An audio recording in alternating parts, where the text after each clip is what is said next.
And then it's hilarious. You'd have to see it. I mean, I can't do it justice, but yeah, lots of funny moments like that, and performances like again, they just really sold everything. So let's see. Jack Nicholson, he starts trying to pull strings to like get back,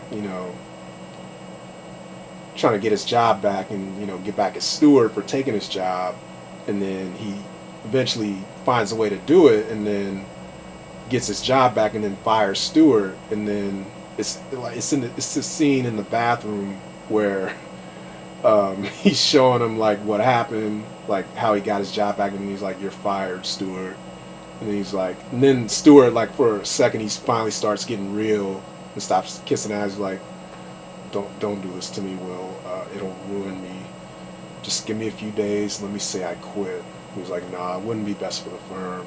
You vindictive son of a bitch. The best thing for the firm is me. God damn it. You fucking know it. And then Jack Nicholson turns and pisses on his shoe.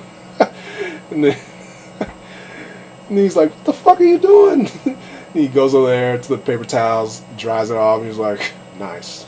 Suede shoes. He's like, asparagus.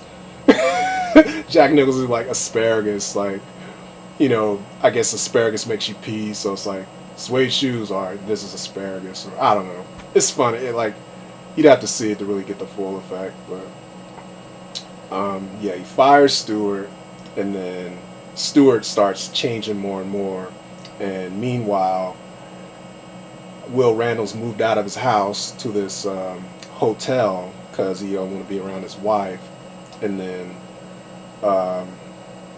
damn, I forgot to say how he meets Michelle Pfeiffer. Damn it. Fuck it. Anyway, yeah, he meets Michelle Pfeiffer. Well, first he sees his wife there. She tries to like talk to him, but he doesn't want to talk to her. But then Michelle Pfeiffer's there, and they already met earlier in the movie, but they're sort of like into each other, and now that Will Randall's he's left his wife, they could sort of get together, get chummy now. So they end up in the hotel room talking, and Will Randall's like, he handcuffed himself to a heater or something because he's been going out at night, committing these crimes, and there was even one time where these guys tried to rob him, and then he attacked him, and he had 2 fingers in his pocket. So it's like these things were happening where he thinks he's dangerous, so he's trying to handcuff himself to a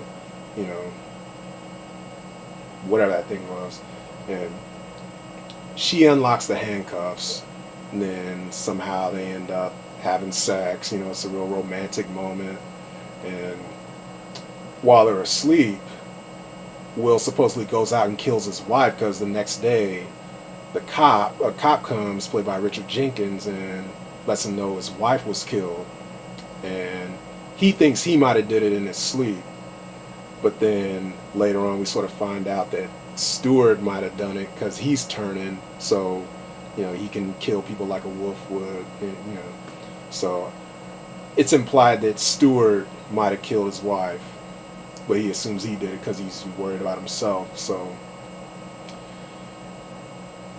Michelle Pfeiffer takes him back to the mansion where her dad lives, and